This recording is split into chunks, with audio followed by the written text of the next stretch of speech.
Assalamualaikum warahmatullahi wabarakatuh. Perkenalkan, nama saya Nabila Fasya Ramadhani, biasa dipanggil Nabila. By the way, teman-teman apa kabar? Di masa pandemi ini, jangan lupa ya untuk selalu memperhatikan kesehatan dan kebersihan kita. Mungkin buat teman-teman yang lagi ngopi-ngopi cantik atau tidur-tiduran manja, bisa banget sambil nonton video saya kali ini. Saya akan nanya dulu nih, sudah tahu bahaya dari korupsi? Nah, kalau belum tahu, jangan di-skip. Korupsi, menurut Kamus Besar Bahasa Indonesia, yaitu penyelewengan atau penyalahgunaan uang negara, perusahaan, dan sebagainya untuk keuntungan pribadi atau orang lain. Kalau dilihat dari asal katanya, kata kerja korumper yang bermakna busuk, rusak, menggoyahkan, memutar balik, dan menyogok. Dilihat dari hukumnya, Blacks memberikan suatu keuntungan untuk dirinya sendiri atau orang lain, tetapi yang berlawanan dari hak dan kewajiban yang mereka punya. Bisa dilihat juga dari dasar hukumnya, Undang-Undang Nomor 20 Tahun 2001 tentang Pemberantasan Tindak Pidana Korupsi, Undang-Undang Nomor 28 Tahun 1999, Penyelenggaraan Negara yang Bersih dan Bebas KKN. Yang terakhir Undang-Undang Nomor 3 Tahun 1971, Pemberantasan Tindak Pidana Korupsi. Bisa dibilang korupsi itu jahat, teman-teman. Korupsi itu merusak. Korupsi itu yang merugikan. Tidak sulit untuk mengerti bahwa memang korupsi itu merupakan tindakan terlarang yang akan menggerogoti negara. Tapi banyak yang tidak menyadari bahwa korban sebenarnya dari tindakan korupsi adalah rakyat. Lucunya, ternyata tindakan korupsi yang merusak disebabkan oleh perilaku keseharian kita. Contohnya ketika, melanggar lalu lintas. Beribu-ribu alasan kita keluarkan agar terlepas dari konsekuensi atas kelalaian kita. "Aduh Pak, maaf, saya tidak bawa SIM." "Duh Pak, maaf saya lagi buru-buru, udah telat." "Deket doang kok Pak, cuman ke depan." "Maafin aja deh Pak." Ujung-ujungnya minta damai di tempat, dan terjadilah potensi korupsi. Berdasarkan contoh tadi, ada 2 faktor yang mempengaruhi penyebab korupsi, yaitu internal dan eksternal. Faktor internal yaitu merupakan dorongan dari dalam diri karena moral yang kurang kuat dan memang seringkali menjadi pembenaran untuk mengambil jalan koruptif. Nah, sedangkan untuk faktor eksternal, yaitu pemicu yang disebabkan faktor luar perilaku seperti politik, adanya kepentingan pribadi, penegakan hukum yang lemah, ekonomi dan lingkungan. Nah, teman-teman, sekarang udah tahu penyebab korupsi. Pertanyaannya adalah ketika kita sudah tahu penyebabnya, jangan-jangan kita juga yang melakukannya? Mudah-mudahan tidak ya. Memang korupsi itu masalah yang paling rumit teman-teman di Indonesia. Sangat-sangat berbahaya bagi kehidupan manusia.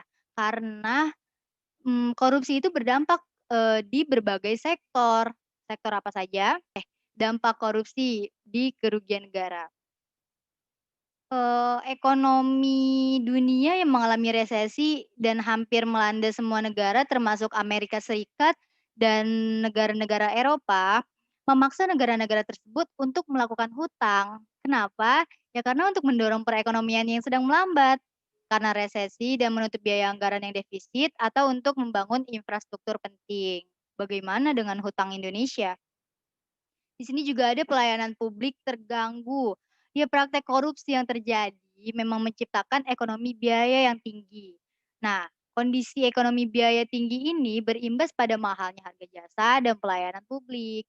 Karena harga yang ditetapkan harus dapat menutupi kerugian pelaku ekonomi akibat besarnya modal yang dilakukan karena penyelewengan yang mengarah ke tindak korupsi. Ada kemiskinan meningkat. Pengentasan kemiskinan dirasakan sangat lambat. Hal ini terjadi karena berbagai sebab seperti lemahnya koordinasi, pendataan, pendanaan, dan lembaga. Karena korupsi dan permasalahan kemiskinan itu sendiri yang pada akhirnya akan membuat masyarakat sulit untuk mendapatkan akses ke lapangan kerja. Ya karena kerja butuh pendidikan, butuh, kemampuan, masalah teknis dan pendanaan yang lainnya. Yang terakhir ada kerusakan lingkungan. Dampak korupsi terhadap lingkungan diantaranya menurun kualitas lingkungan akibat yang dihasilkan oleh perusak alam yang sangat merugikan khususnya bagi kualitas lingkungan itu sendiri. Nah, dari kasus illegal logging saja disinyalir kerugian negara yang terjadi itu bisa dikisar dari 31 sampai 42 triliun per tahun. Sungguh bukan angka yang kecil lagi, bukan? Nah, sudah tahu dampaknya, apakah kita akan diam saja? Apakah kita akan pura-pura nggak tahu atau akan mencegahnya? Mari kita lihat. Integritas. Integritas yaitu bertindak secara konsisten antara perkataan dan tingkah laku sesuai nilai-nilai yang dianut. Apa sih nilai-nilai yang dianut itu? Yaitu nilai-nilai anti korupsi. Ada tanggung jawab, disiplin, berani, jujur, kerja keras, sederhana, dan lainnya. Nilai-nilai korupsi ini yang harus diaktualisasikan sebagai upaya kita untuk menjadi pribadi yang berintegritas. Jujur teman-teman, negara kita itu bukan kekurangan orang pintar, tapi kekurangan orang yang jujur. Apakah kita sudah jujur? Apakah kita pernah melakukan hal yang curang?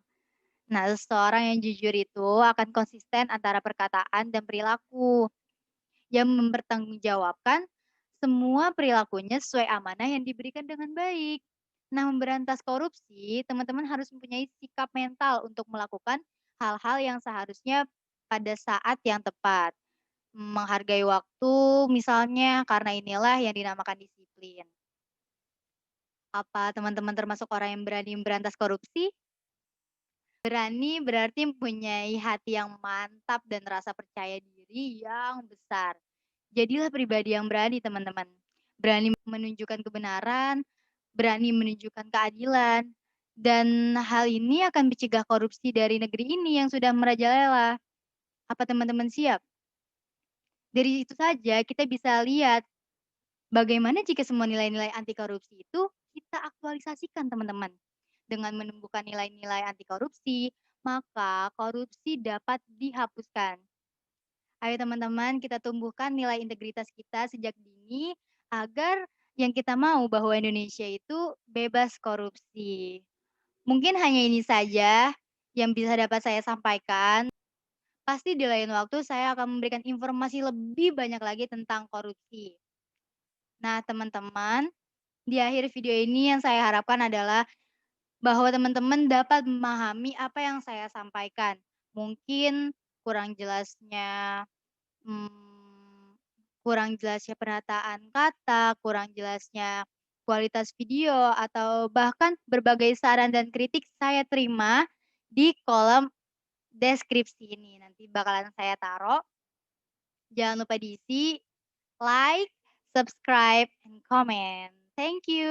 Assalamualaikum warahmatullahi wabarakatuh.